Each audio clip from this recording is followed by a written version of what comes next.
এক ভয়ঙ্কর psycho serial killer যে মেয়েদের তিলে তিলে মেরে ফেলতে পছন্দ করে। কিন্তু কেন? সে প্রশ্নের উত্তর জানলে আপনি নিজেও অবাক হবেন। এছাড়া এই সাইকোর মেয়েদের খুন করার ধরনটাও খুব অদ্ভুত। আর আজকের গল্পের মেয়েটিও সেই সাইকোর হাতে পড়েছিল। এরপরে কি হয়েছিল সেটাই দেখানো হবে আজকের গল্পে। আজ এক্সপ্লেন করতে যাচ্ছি 2024 সালে তামিল ভাষায় মুক্তি পাওয়া সাসপেন্স থ্রিলার মুভি লাভলি। তো hi guys, welcome to my channel ফিল্মের গল্প। এমন নতুন আর অসাধারণ সব মুভি আর ওয়েব সিরিজের এক্সপ্লেনেশন বাংলায় দেখতে চাইলে চ্যানেলটিকে সাবস্ক্রাইব করে রাখতে পারেন। মুভির শুরুতেই জয়কে অন্ধকারে একটি রুমে ডায়েরি পড়তে দেখা যায়। সেখানে ডায়েরিতে লেখা ছিল, আমি তোমার সাথে কেন থাকতে চেয়েছি আর তোমার সাথে থাকাটা কি সঠিক কিনা এটা জানতে হলে তোমাকে এই ডায়েরিটা পড়তে হবে, তাহলেই তুমি তোমার প্রশ্নের উত্তরগুলো পেয়ে যাবে। জয় ডায়েরিটা পড়তে থাকে আর ঘটনা চলে যায় 5 বছর আগে। রাতের বেলা জননী কল করে জয়কে আর বলে, কালকে সকালেই আমার সাথে দেখা করো, তোমার সাথে আমার কিছু কথা রয়েছে। পরদিন সকালেই জননীকে দেখা যায় একটি বাচ্চা ছেলের সাথে মজা করতে, তাকে আদর করতে। ঠিক তখনই পাশ থেকে 2জন বখাটে ছেলে এই জিনিসটা দেখে ফেলে।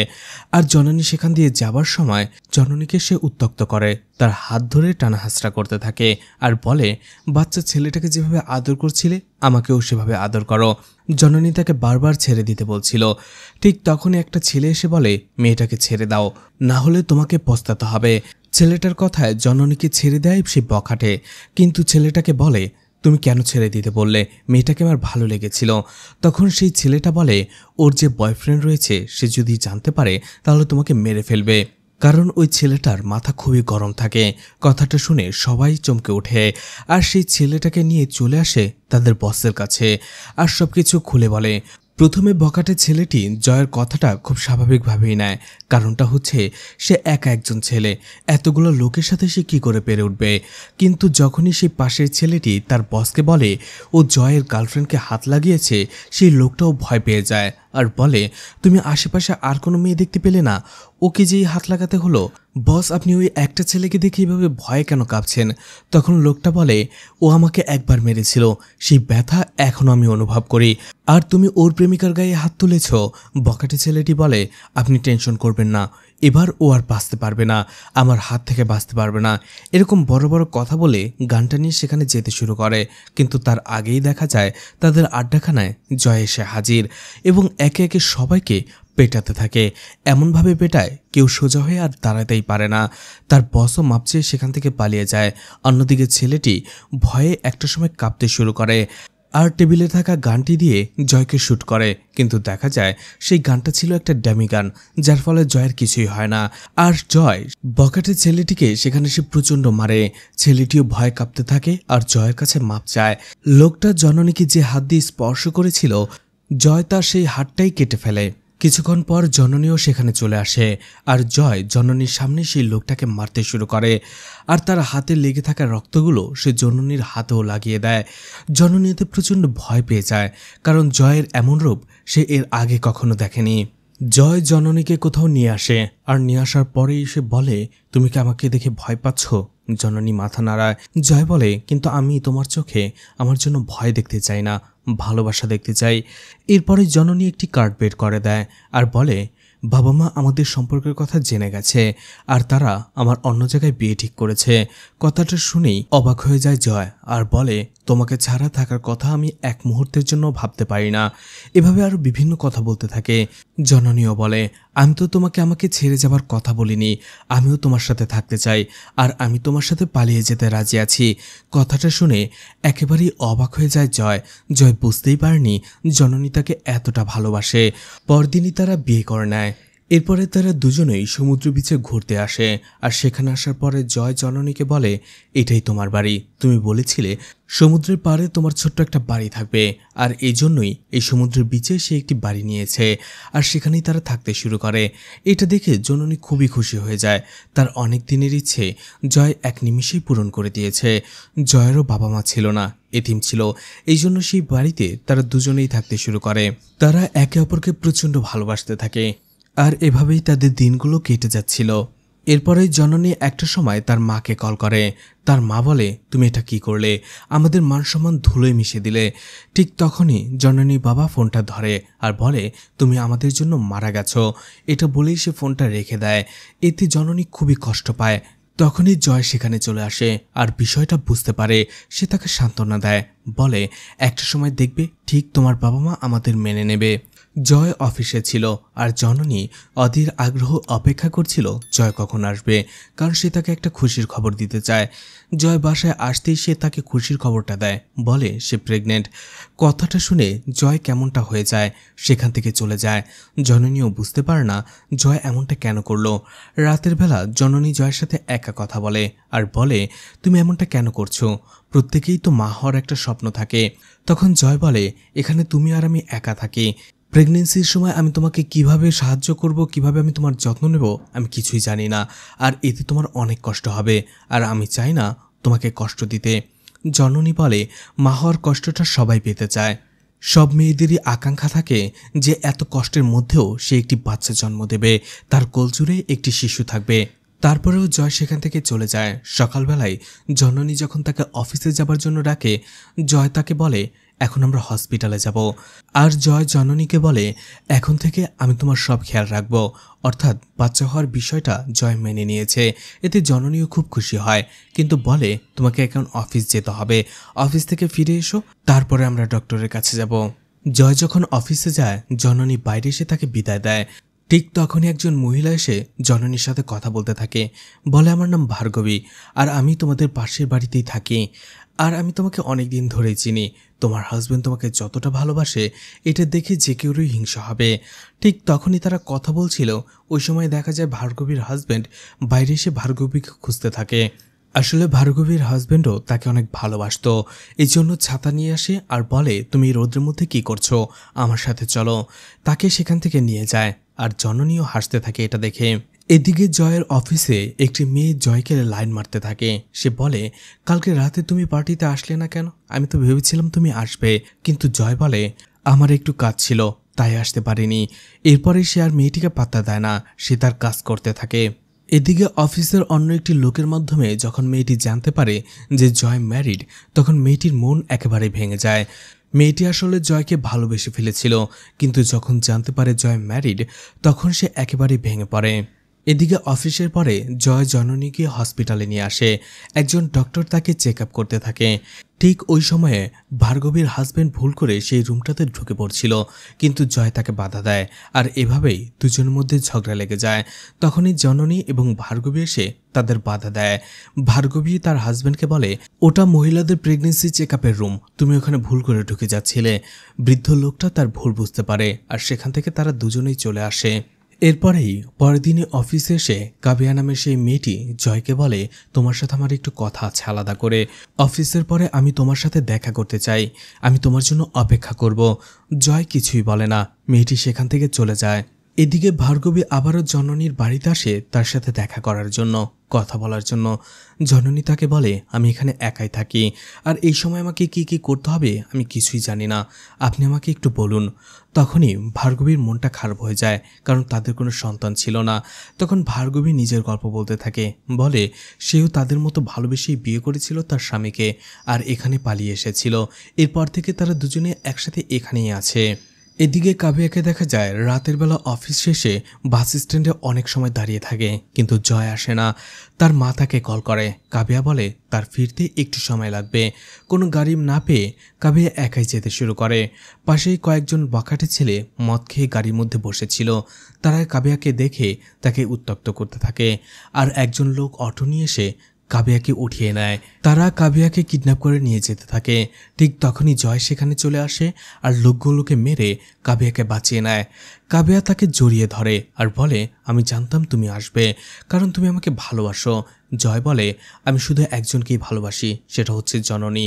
আর তুমি এখানে বলেছিলে অফিস শেষ হওয়ার পরে তুমি আমার জন্য অপেক্ষা করবে, আমি শুধু সেই জন্য এসেছি যাতে তোমার কোনো বিপদ না হয়। আর যেহেতু তুমি আমাকে ভালোবাসো, তাই আমার ব্যাপারে তোমার কিছু জানা উচিত।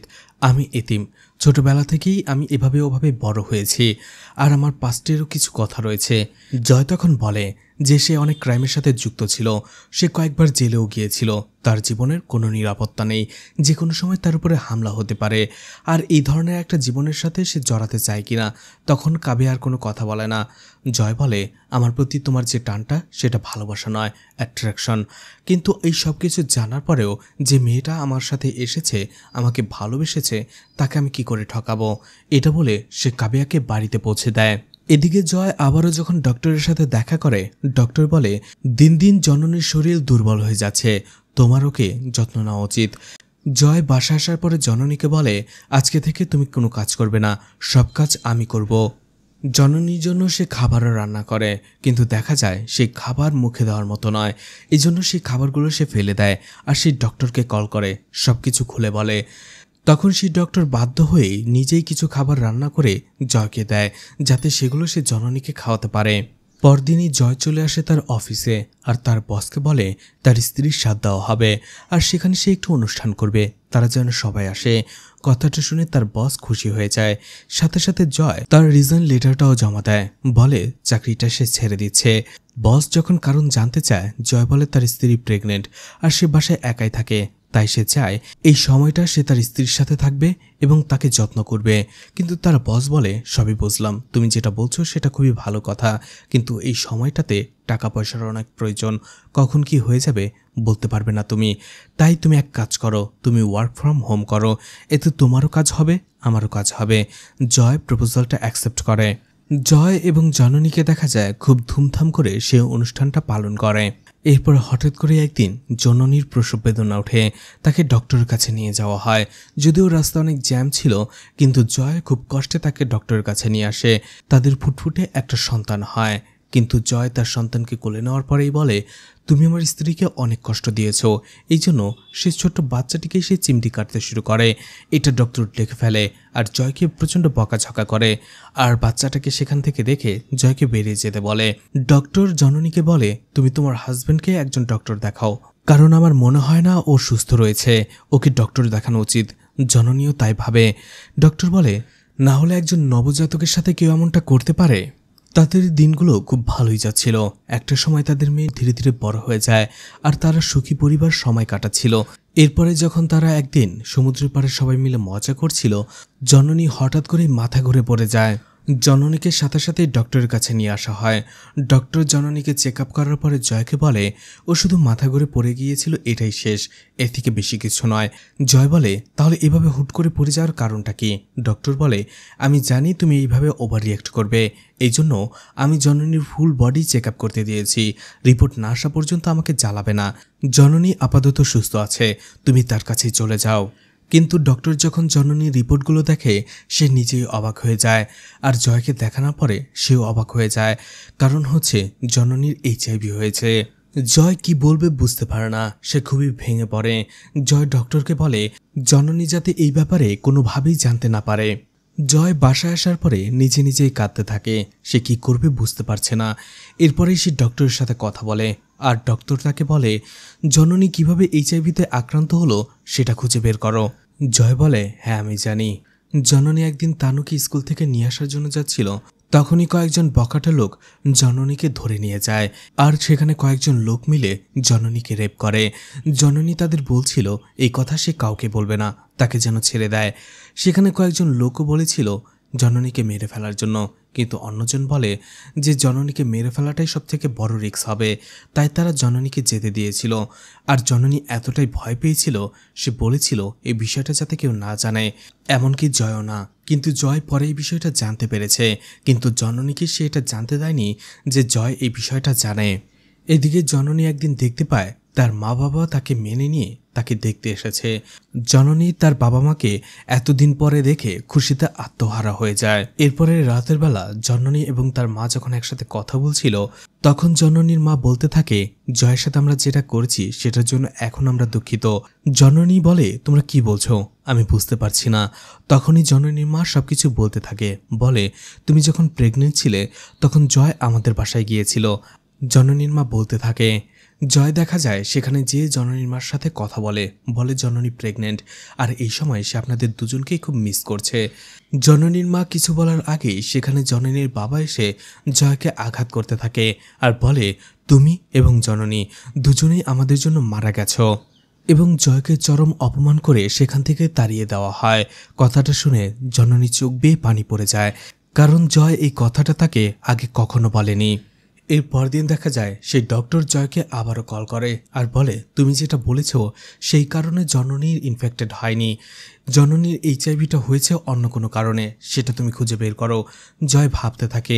এর আরও কয়েকদিন পরে জয় ডক্টরের সাথে দেখা করতে আসে আর বলে, আমি এখন জানতে পেরেছি। তখন সে বলতে শুরু করে। জয় বলে, জননীকে আমি কখনো কাঁদতে দেখিনি, শুধুমাত্র প্রসব বেদনা ছাড়া জননী একবারই কেঁদেছিল। সেই ঘটনা বলতে থাকে জয় আর জননী তাদের মেয়েকে নিয়ে সমুদ্রের বিচে ঘুরতে গিয়েছিল। ঠিক তখনই সেখানে একজন হকার লোক এসে ধাক্কা দিয়ে বসে জননীকে, যদিও লোকটি বলে সে ইচ্ছে করে দেয়নি, হঠাৎ লেগে গেছে। জয় রেগে গিয়ে লোকটার গলা চেপে ধরে। তখনই জয়ের মনে পড়ে এই লোকটাকে সে আগে কোথাও দেখেছে। এই লোকটা হচ্ছে সেই লোকদের মধ্যে একজন যারা এর আগে জননীকে একসাথে উঠিয়ে নিয়ে যেয়ে রেপ করেছিল। জননী জয়কে শান্ত করে আর বলে, লোকটা আমাকে ইচ্ছে করে ধাক্কা দেয়নি, লেগে গেছে, তুমি ওকে ছেড়ে দাও। কিন্তু জয়ের কোনোভাবেই বিশ্বাস হচ্ছিল না। সে লোকটাকে ভালো করে দেখে নেয় এবং তাকে সেখান থেকে চলে যেতে দেয়। জয়ের লোকটাকে সন্দেহ হয়, এজন্য সে লোকটাকে ফলো করতে শুরু করে। অনেক কষ্টে অনুষ্ঠানের অনেক লোকের মাঝে একটা সময় জয় সেই লোকটাকে খুঁজে পায়, আর তখন সে দেখতে পায় সে এক হাতে বেলুন বিক্রি করলেও তার আরেক হাতে ছিল একটা ইঞ্জেকশন। জয় দূরবীনের সাহায্যে দেখতে পায় যখনই সেই লোকটা কোনো মেয়ে দেখে তাদের কাছে যেয়ে তাদের অজান্তেই তাদের শরীরে সেই ইঞ্জেকশনটা পুশ করে দিচ্ছে, কিন্তু মেয়েগুলো টের পাচ্ছে না, তারা ভাবছে হয়তোবা খোঁচা লেগে গেছে। জয় দেখতে পায় তার সামনে যে মেয়েরাই আসতো না কেন লোকটা একই কাজ করত, অর্থাৎ তাদেরকে ইঞ্জেকশন পুশ করত। আর এক একজন মেয়েকে ইঞ্জেকশন পুশ করার পরে সে এক একটি বেলুন ছেড়ে দিত। এরপরে দেখা যায় সেখানে থাকা একটি বাচ্চা মেয়ে বেলুন কিনতে চাইছিল তার বাবার কাছে। তার বাবা টাকা দিয়ে বলে, বেলুন নিয়ে এসো। আর এটা দূরবীন দিয়ে দেখতে পায় জয়। বুঝতে পারছিল সেই নরপশুটা হয়তো এই বাচ্চা মেয়েটিকেও ইঞ্জেকশন দেবে, তাই সে দ্রুত নেমে আসে। কিন্তু নেমে আসতে আসতে সেই লোকটা মেয়েটিকে ইঞ্জেকশন পুশ করে এবং তাকে বেলুন দিয়ে সেখান থেকে চলে যায়। জয় প্রচণ্ড রেগে যায়। সেখানে উৎসবে থাকা একজন লোকের কাছ থেকে একটি অস্ত্র নিয়ে নেয় এবং ধীরে ধীরে সামনে যেয়ে সেই লোকটার গলার মধ্যে আঘাত করে এবং লোকটাকে সেখানেই মেরে ফেলে। এটা দেখে সবাই হতবাক হয়ে যায়, কিন্তু কিছুক্ষণ পরেই দেখা যায় এটা ছিল জয়ের একটা কল্পনা। লোকটা তখনও তার সামনেই দাঁড়িয়েছিল। জয় তখন মনে মনে বলতে থাকে, আমার ইচ্ছে হচ্ছিল ওকে আমি তখনই সেখানে মেরে ফেলি, কিন্তু আমি চাইছিলাম ওর সাথে আর কারা কারা রয়েছে আর ও এমনটা কেন করছে সবকিছু জানার জন্য। এই জন্য ওকে আমি ফলো করতে শুরু করি। জয় দেখতে পায় সেই লোকটা আরও কয়েকজন লোক নিয়ে একটি মদের আড্ডাখানায় আড্ডা দেয়, আর এই ফাঁকে জয় সেই লোকটার বাসায় চলে যায়। দেখতে পায় সেখানে একটা মেয়ে ড্যামের ওপরে এই ধরনের অনেকগুলো ইঞ্জেকশন পুশ করা ছিল। জয় বুঝতে পারে না এখানে আসলে কি হচ্ছে। এদিকে দেখা যায় সেই মদের দোকানের ভেতরেই কয়েকজন মেয়ে সেই লোকটার এবং আরও কয়েকজন লোকের নাচ গান করে মনোরঞ্জন করছিল। আর একটা সময় সেই মেয়েটিকে সেখান থেকে লোকটা উঠিয়ে নিয়ে যায় এবং তাকে রেপ করার চেষ্টা করে। ঠিক তখনই সেখানে জয় চলে আসে আর সেখানে থাকা সব লোকদের একে একে মেরে ফেলতে শুরু করে সে। অবশেষে সেই লোকগুলোকে একটা সময় জ্বালিয়ে দেয় জয় সেখানে, শুধুমাত্র সেই রাঘবকে ছাড়া। রাঘবের সাথে সে কি করেছিল সেটা দেখানো হয় না, আর এই কথাগুলোই এতক্ষণ সে ডক্টরকে বলছিল। জয় ডক্টরকে বলে, যত টাকাই লাগুক, যেভাবেই লাগুক না কেন, আমি চাই জননী সুস্থ হয়ে উঠুক। জননী আমার চোখের সামনে এভাবে মারা যাবে তিলে তিলে, এটা আমি দেখতে পারবো না। ডক্টর বলে, তুমি টেনশন করো না, আমি লন্ডনের একটি হসপিটালের সাথে কথা বলেছি, তারা সব ব্যবস্থা করবে, তুমি জননীকে সেখানে নিয়ে যাও। জয় এরপরে বাসায় ফিরে আর টিভিতে জননীকে দেখা যায় সেই নিউজটা দেখতে, যেখানে একটু আগেই জয় সেই লোকগুলোকে মেরে আগুনে পুড়িয়ে দিয়েছিল। বাসায় আসার কিছুক্ষণ পরে জননী আবারও মাথা ঘুরে পড়ে যায়। জয় তাকে নিয়ে বিছানায় শুয়ে দেয়। জননী বলে, কিছুদিন ধরেই আমার ভেতরে কেমন জানি লাগছে। কেমনটা লাগছে আমি সেটা তোমাকে বলে বোঝাতে পারবো না। জয় বলে, তেমন কিছু না। তুমি একটা সময় অনেক দৌড়াদৌড়ি করেছো, তোমার বাবা মা এসেছিল, সেই সময় অনেকটা খাটাখাটনি হয়েছে, তাই তুমি একটু টায়ার্ড হয়ে গিয়েছো, এছাড়া আর কিছুই নয়। জননী বলে, না, ক্লান্তিবোধ থেকে যদি এটা হতো তাহলে আমি বুঝতে পারতাম। আমার ভেতরে মনে হচ্ছে কিছু একটা চেঞ্জ হচ্ছে, কেমন একটা অনুভব করছি আমি। জয় বলে, ঠিক আছে, তুমি টেনশন করো না, আমি তোমাকে হসপিটালে নিয়ে যাব, তুমি এখন রেস্ট নাও। জয় জননীকে ঘুম পাড়িয়ে দেখা যায় বাড়ির বাইরে চলে আসে। একটু দূরে জঙ্গলের ভেতরে একটা বাড়িতে চলে আসে, আর সেখানে একটি লোককে খাবার দেয়। দেখা যায় সেটা ছিল রাঘব, যাকে সে শিকলা দিয়ে হাত পা বেঁধে রেখেছিল। রাঘব সেখানে খাবার খায়। এরপরে সে জয়কে জিজ্ঞেস করে, তুমি কে, আর তুমি আমাকে এখানে বেঁধে কেন রেখেছ? জয় কোনো কথা না বলে সেখান থেকে চলে যেতে থাকে। তখনই লোকটা বলে, আমি কি তোমার কোনো ক্ষতি করেছি? তখনই হেসে ওঠে, ও, মনে হয় তোমার নয়, তোমার স্ত্রীর। কথাটা শুনে জয় সেখান থেকে না যেয়ে দরজাটা লাগিয়ে দেয়। রাঘব বলতে থাকে, আমি তাকে কি করেছিলাম? ইনজেকশন পুশ করেছিলাম নাকি রেপ করেছিলাম? কথাটা শুনে জয়ের নিজেকে ধরে রাখতে পারে না, একটা কুড়াল নিয়ে রাঘবের গলায় ধরে বসে। রাঘব প্রচণ্ড ভয় পেয়ে যায়। জয় বলতে থাকে, বেশি বাড়াবাড়ি করো না, বেঁচে থাকতে চাইলে চুপচাপ এখানে বসে থাকো। জয় সেখান থেকে চলে আসে। পরদিনই জননীকে নিয়ে সে হসপিটালে চলে আসে। জননী তাকে বলে, আমার কি হয়েছে? ডক্টর বলল আমাকে ট্রিটমেন্ট করার জন্য লন্ডনে যেতে হবে। লন্ডনে কেন যেতে হবে? আমার সাথে কি হয়েছে বলো আমাকে। আমাদের এখানেই তো অনেক ভালো ভালো ডক্টর রয়েছে। আমি বাবাকে বলি, আমার রিপোর্টগুলো ডক্টরকে দেখালেই বোঝা যাবে আমার কি হয়েছে। জয় বলে, তেমন কিছু নয়, তুমি বুঝবে না। যেহেতু ডক্টর বলেছে আমাদের লন্ডনে যেতে হবে, তাহলে লন্ডনে যাওয়াটাই ভালো। সেখানে ডক্টর চলে আসে, আর ডক্টরও জননীকে বোঝায় যে এটা একটা নতুন ভাইরাস, আর এই ভাইরাস সম্পর্কে আমাদের দেশের কোনো ডক্টরই জানে না, তাই তোমাকে লন্ডনেই যেতে হবে। কিন্তু তুমি টেনশন করো না, এতে তোমার তেমন কোনো ক্ষতি হবে না। জননী একটু টেনশনে পড়ে যায়, কিন্তু জয় তাকে সান্ত্বনা দেয়। ডক্টর জননীকে আরও বলে, এছাড়া তো বিয়ের পরে তোমরা কোথাও হানিমুনেও যাওনি, তাই তোমার একটু চেঞ্জ দরকার। এই নতুন ভাইরাসে তোমার একটু ক্লান্তি লাগবে, মাঝে মধ্যে জ্বর আসবে, তুমি টেনশন করো না। জয়ও এসবটা জানে। জননী তখন বিষয়টা বুঝতে পারে। সেখান থেকে আসার সময় জননী জয়কে বলে, ভার্গবী আন্টিও এই হসপিটালেই অ্যাডমিট রয়েছে, সে একটু অসুস্থ, তুমি একটু যেয়ে ওনাকে দেখে এসো। জয় বলে, ঠিক আছে। জয় বাইরে এসে দাঁড়ায়। আসার পরেই ভার্গবীর হাজব্যান্ডকে বাইরে দাঁড়িয়ে থাকতে দেখতে পায়। জয় সেখানে চলে যায় আর বলে, আমি জানি আপনার মন খারাপ, আপনার স্ত্রী ভার্গবী অসুস্থ, কিন্তু আমি দোয়া করি সে তাড়াতাড়ি সুস্থ হয়ে যাক। কিন্তু একটা সময় বৃদ্ধ লোকটা বলে, ভার্গবী মারা গেছে। কথাটা শুনে জয় যেন কেঁপে ওঠে। বৃদ্ধ লোকটা তার স্ত্রীকে হারিয়ে অনেক কষ্ট পায়। ভার্গবীর সৎকারের সময় সেখানে উপস্থিত থাকে জয় এবং জননী।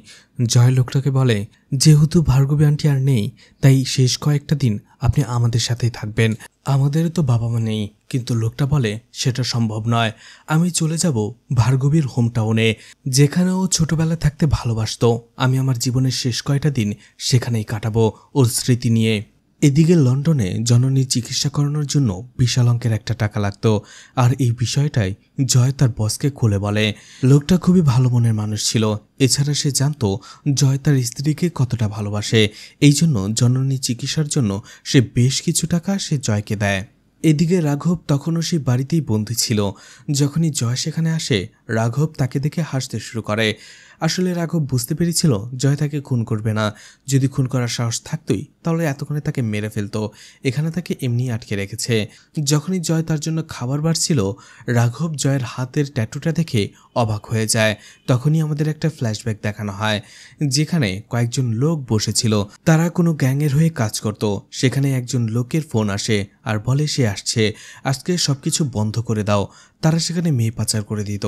কিন্তু ফোনটা আসার পরেই সেই লোকটা সবাইকে বলে, আজকের মেয়েদের শিপমেন্ট যাবে না, এটা অন্যদিন যাবে, আজকেও আসছে, ওকে আগে থামাতে হবে, সব লোকদের খবর দাও। তখনই সেখানে আমরা রাঘবকে দেখতে পাই যে একটি মেয়েকে টর্চার করছিল। তখনই সেখানে অন্য একজন লোক চলে আসে আর রাঘবকে বলে, বস আজকে কোনো মেয়ের শরীরে হাত দিতে মানা করেছে, বস আমাদের অন্য একটা কাজ করতে বলেছে। ঠিক তখনই রাঘব রেগে যায় এবং সেই লোকটার বুকে ছুরি ধরে বলে, আমার কাজে বাধা দিলে আর আমাকে কখনো স্টুপিড বললে তোমার এই ছুরিটা তোমার ভেতরেই ঢুকিয়ে দেব। তখনই দৌড়াতে দৌড়াতে একজন লোক এসে বলে বসকেও মেরে ফেলেছে। কথাটা শুনে রাঘব অবাক হয়ে যায় আর বলে, কে? ওই লোকটাকে কি তুমি দেখেছো? দেখা যায় সেই লোকটা ছিল জয়, যে একের পর এক সবাইকে মেরে ফেলছে। সেই ছেলেটি জয়ের মুখ দেখেছিল, কিন্তু তারপরেও ভয় বলে সে জয়কে দেখেনি। রাঘব ভয়ে ভয়ে ভেতরে যায় আর যাওয়ার পরেই দেখা যায় জয় একে একে সবাইকে খুন করছে।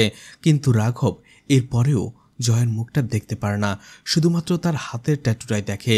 জয় সেখান থেকে চলে আসে আর রাঘব এই ট্যাটুটা দেখেই ভয় পেয়ে গিয়েছিল। আসলে জয় গ্যাংস্টারের হয়ে কাজ করত, সে এর আগে অনেক খুন খারাপি করেছে। রাঘব জয়কে বলে, আমি তোমাকে চিনতে পেরেছি। জয় তখন রাঘবকে বলে, আমি অতীতে যাই করি না কেন সেটার জন্য আমি অনুতপ্ত। আমি এখন থেকে ভালো হয়ে চলার চেষ্টা করছি, কিন্তু তুমি যেটা করছো সেটার জন্য কি তুমি অনুতপ্ত?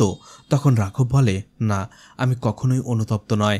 সেটা বলে সে হাসতে থাকে আর বলতে থাকে, তুমি জানো আমি এগুলো কেন করছি? তাহলে শোনো। সে বলতে থাকে, আমার মা আমাকে কখনো ভালোবেসে জন্ম দেয়নি, সে জন্ম দিয়েছিল তার লালসার কারণে। তার লালসার জন্য আমি ভুলভাবে জন্ম হয়ে গিয়েছিলাম।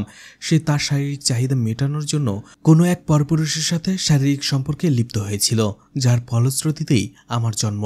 আমি হিন্দু, মুসলিম, খ্রিস্টান, কোনটা যে আমার ধর্ম আমি সেটাই জানি না। আমার মা জন্ম হওয়ার পরে আমাকে ভালোবেসে কোলে তোলে নেয়নি, বরং আমাকে ময়লার ডাস্টবিনে ফেলে দিয়েছে। সে জানতো আমার ভবিষ্যৎ এখানে অন্ধকার, আমি মারাও যেতে পারি, কিন্তু তারপরেও সে সব কিছুর পরোয়া না করে সে আমাকে ময়লার ডাস্টবিনে ফেলে রেখে চলে গেছে। সে তার নিজের জীবনকেই বেশি ভালোবেসেছে, আমার কথা সে একবারও ভাবেনি। সেখান থেকে যখনই আমি বেঁচে ফিরি, যখনই ধীরে ধীরে বড় হতে থাকি, প্রত্যেকটা সময় আমাকে শুনতে হয়েছে আমি অনাথ। আর তখন থেকে আমি সিদ্ধান্ত নিয়েছিলাম আমি যখন মারা যাব তখন আমি অনাথ হয়ে মরব না, আমার একটা ফ্যামিলি থাকবে। আর এই স্বপ্ন নিয়ে আমি বড় হই। বড় হওয়ার পরে আমি কঠোরভাবে পরিশ্রম শুরু করি, সৎভাবে উপার্জন করে আমি বেশ কিছু টাকাও ইনকাম করি, নিজেকে কিছুটা প্রতিষ্ঠিত করি। কিন্তু এরপরেও আমি যখন বিয়ে করতে চাই তখন আমাকে সবার কাছ থেকে শুনতে হয়েছে আমার ধর্মের কোনো ঠিক নেই, আমি অনাথ, আমাকে কেউ মেয়ে দেবে না। শহরে এত এত পরিবার, এত এত মেয়ে, কিন্তু কেউ একটাবারও এসে বলেনি আমার মেয়েটাকে বিয়ে করো। কেউ আমাকে মেয়ে দেয়নি। আমি যেখানেই গেছি আমাকে অপমান করেছে, স্টুপিড বলেছে, আমাকে অনাথ বলে তাড়িয়ে দিয়েছে। আর এতে আমি একটা সময় প্রচণ্ড রেগে যাই। আমি ঠিক করে ফেলি যে করেই হোক না কেন বিয়ে তো আমাকে করতেই হবে। কিন্তু এই বিয়ে করতে যেয়ে আমার যৌবন পার হয়ে যাচ্ছিল। আর যৌবনের তাড়না মেটানোর জন্য একটা সময় আমি পতিতালয়ে যেতে শুরু করি। আমি মেয়েদের সম্মান করতাম, সেখানে যাওয়ার পরেও তাদেরও আমি সম্মান দেখিয়ে তাদের পারিশ্রমিকের থেকে বেশি টাকা দিতাম এবং তাদের সাথে ভালো ব্যবহার করতাম। তার পরিবর্তে তারা আমাকে শারীরিক সুখ দিত, এতে আমিও খুশি ছিলাম। দীর্ঘদিন আমি সেখানে যাওয়া আসা করি, আর সেখানে যেয়ে আমি শুধুমাত্র একটা মেয়ের সাথেই সময় কাটাতাম। আর এইদিকে আমি বিয়ের জন্য মেয়ে খুঁজতে থাকি, কিন্তু মেয়ে পাচ্ছিলাম না। এদিকে হঠাৎ করে আমি একদিন অসুস্থ হয়ে পড়ি। হসপিটালে যেয়ে চেক আপ করার পরে জানতে পারি আমি HIV পজিটিভ, আমার এইডস হয়েছে। তখন আমি বুঝতে পারি এটাতে আমি কিভাবে আক্রান্ত হলাম। আর তখন থেকেই মেয়েদের প্রতি আমার ঘৃণা ধরে গেছে। একটা মেয়ের জন্য আমাকে অনাথ বলে অপমানিত হতে হয়েছে, আর আমি জন্মও হয়েছি অনাথভাবে। অন্যদিকে অন্য একটা মেয়ের জন্য আমাকে অনাথভাবেই মরতে হবে কেন? তখন তুমিই বলো, এইডস নিয়ে কি আমি কোনো মেয়েকে বিয়ে করতে পারতাম, সংসার করতে পারতাম? এখন আমাকে এই অনাথভাবেই মরতে হবে শুধুমাত্র মেয়েদের জন্যই। আর সেই দিন থেকেই আমি মেয়েদের ঘৃণা করি। নবজাত মেয়ে শিশু থেকে বৃদ্ধ মহিলা, আমি কাউকে ছাড়ব না, আমি সবাইকে মারব। যারা আমার মৃত্যুর কারণ হয়ে দাঁড়িয়েছে সেই মেয়েদের জাতটাই আমি পৃথিবী থেকে শেষ করে দেব, আর সেটাই আমি শপথ নিয়েছিলাম। আর এই পর্যন্ত কত মেয়েদের যে আমি ইঞ্জেকশন পুশ করেছি সেটা আমি নিজেও জানি না। তারা যখন ছটফট করে মারা যাবে তখন সেটাই হবে আমার খুশি, সেটাই হবে আমার জয়। জয় এই সব কিছু শোনার পর থেকে সেখান থেকে চলে যায়। জয় তার অফিসের একজন স্টাফকে সেই রাঘবের দায়িত্ব দিয়ে যায় আর বলে আমি না আসা পর্যন্ত ও যেন জীবিত থাকে আর কোনোভাবেই পালিয়ে যেতে না পারে। এরপরে লন্ডনে 4 মাস পরের ঘটনা দেখানো হয়। সেখানে একজন ডক্টর জয়কে বলে তার স্ত্রীর জন্য একজন ডোনার খুঁজে পাওয়া গেছে, এখন অপারেশন করলেই জননী ভালো হয়ে যাবে। এরপরে অপারেশনের আগে জয় সেই ডক্টরের সাথে দেখা করে। সেই ডক্টর বলে তুমি জননীকে বাঁচানোর জন্য সর্বাত্মক চেষ্টা করেছো, কিন্তু কালকের অপারেশনের পরে যদি জননীর ব্লাডে আবারও HIV ধরা পড়ে তাহলে তোমার আর কিছু করার থাকবে না, জননীকে আমরা আর ধরে রাখতে পারবো না। তুমি তাকে তার রোগের কথাটা বলে দিও, কারণ তার সত্যিটা জানা দরকার। অবশেষে দেখা যায় জননীর অপারেশন হয়। অপারেশনের পরে জননী এখন মোটামুটি সুস্থ। এরপরে তার আবারও এইচআইভি টেস্ট করা হয়, আর রিপোর্ট দেখে ডক্টর খুশি হয়ে যায়, কারণ জননী এখন পুরোপুরি সুস্থ হয়ে গিয়েছিল। এটা যখন জয় জানতে পারে, সেও প্রচণ্ড খুশি হয়ে যায়। এরপরেই জননী এসে দেখা করে ডক্টরের কাছে এবং তাকে বিভিন্নভাবে রিকোয়েস্ট করে যে এখন যেহেতু আমি সুস্থ হয়ে গেছি, আমাকে বলুন আমার কি রোগ হয়েছিল, আমি এটা জয়কে কখনো বলবো না, আমার জানার এটা অধিকার রয়েছে। তখনই ডক্টর একটা সময় বলে দেয় যে জননী এইচআইভি পজিটিভ ছিল, আর এর জন্যই জয় তাকে এভাবে লন্ডনে এসে চিকিৎসা করেছে যাতে সে সুস্থ হয়ে ওঠে। এরপরে জয়কে আবারও রাঘবের কাছে আসতে দেখা যায়। বলে, তোমার মতো আমিও অনাথ, কিন্তু তোমার আর আমার মধ্যে পার্থক্য কি জানো? তুমি কাউকে ভালোবাসতে জানো না, যেটা আমি পারি। আমি আমার স্ত্রীকে এতটা ভালোবেসেছিলাম, সে আমাকে ছেড়ে যাওয়ার কথা কল্পনাও করতে পারেনি। তুমি সেই ভালোবাসাটা কাউকে দিতে পারোনি। তুমি যেমন প্রতিজ্ঞা করেছিলে পুরো মেয়ে জাতিটাকে তুমি ধ্বংস করে দেবে, সেখান থেকে অন্তত একজন মেয়েকে আমি বাঁচাতে পেরেছি। তখনই দেখা যায় রাঘবের পিঠে বিভিন্ন ধরনের অসংখ্য স্ক্রুড্রাইভার লাগানো ছিল।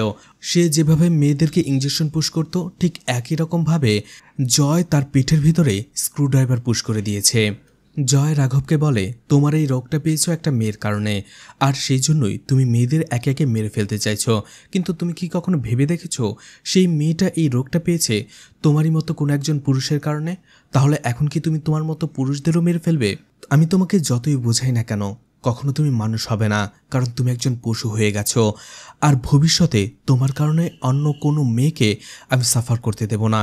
এরপরেই সে রাঘবের বাঁধন খুলে দেয়, তার পিঠে থাকা প্রত্যেকটা স্ক্রুকে হাতুড় দিয়ে বাড়ি মেরে পিঠের ভিতরে ঢুকিয়ে দেয়। এইভাবেই ব্যথায় চিৎকার করতে থাকে রাঘব। অবশেষে তার মাথায় আঘাত করে জয় তাকে মেরে ফেলে এবং সেখানেই প্রচণ্ডভাবে হাসতে শুরু করে। এরপরেই জয় বাসায় ফিরে আসে। জননী তাকে একটি ডায়েরি দেয় আর বলে, তুমি একদিন জানতে চেয়েছিলে আমি কেন তোমার সাথে থাকতে চাই সারা জীবন। এই ডায়েরির ভেতরে পুরোটা লেখা আছে, সময় পেলে পড়ে নিও। এরপরেই জননী জয়কে জড়িয়ে ধরে কাঁদতে শুরু করে। এরপরেই মুভির শুরুর সেই দৃশ্যটি দেখানো হয়, যেখানে অন্ধকার একটি রুমে এসে জয় সেই ডায়েরিটি পড়তে শুরু করে, অর্থাৎ জননীর ডায়েরিটি। আর পাশেই কয়েকজন লোকের ছবি দেখানো হয় যারা সত্যি সত্যি এইচআইভি থেকে নিজেদের সুস্থ করতে পেরেছিল। আর এখানেই মুভিটি শেষ হয়ে যায়। তো মুভিটা আপনাদের কেমন লেগেছে কমেন্ট করে জানাতে পারেন। ভিডিওটি ভালো লাগলে লাইক কমেন্ট শেয়ার করে পাশে থাকতে পারেন। এছাড়া ভিডিওটি ভালো লাগলে চ্যানেলটিকে সাবস্ক্রাইব করে রাখতে পারেন, আর নতুন ভিডিওর নোটিফিকেশন পেতে চাইলে বেল বাটনটি অন করে রাখতে পারেন। এছাড়া আমার ফেসবুক পেজ এবং ইনস্টাগ্রাম আইডিটি ফলো দিয়ে রাখতে পারেন। যে কোনো প্রয়োজনে সেখান থেকে আমার সাথে কন্ট্যাক্ট করতে পারেন। ভিডিওটি এতক্ষণ ধৈর্য ধরে দেখার জন্য ধন্যবাদ। পুরো ভিডিওতে কোথাও কোনো ভুল হলে ক্ষমাস্বরূপ দৃষ্টিতে দেখবেন আশা করি।